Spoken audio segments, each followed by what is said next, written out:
In this question, we are given that the sum of 4 different odd integers is 64. So the sum is equal to 64.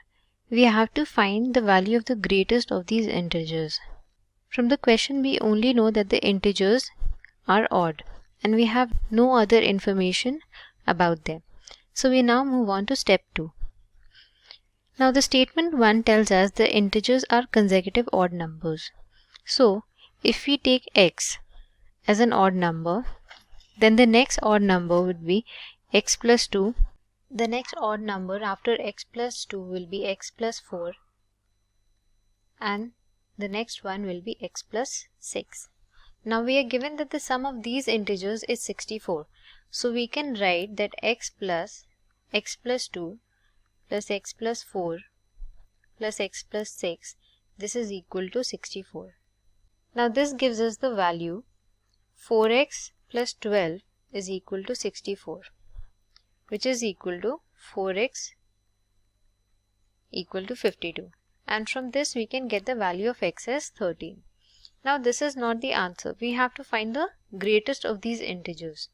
So the greatest value will be x plus 6, which is 13 plus 6, which equals 19.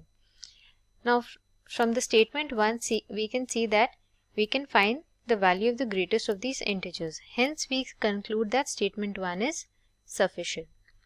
And from the given options, we eliminate options B, C and E.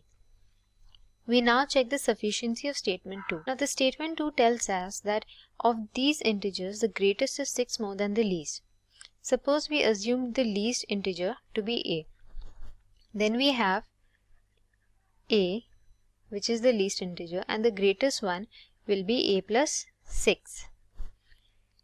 Since a is an odd integer and a plus 6 is also an odd integer, the next odd integer after a would be a plus 2, and the one after a plus 2 would be a plus 4.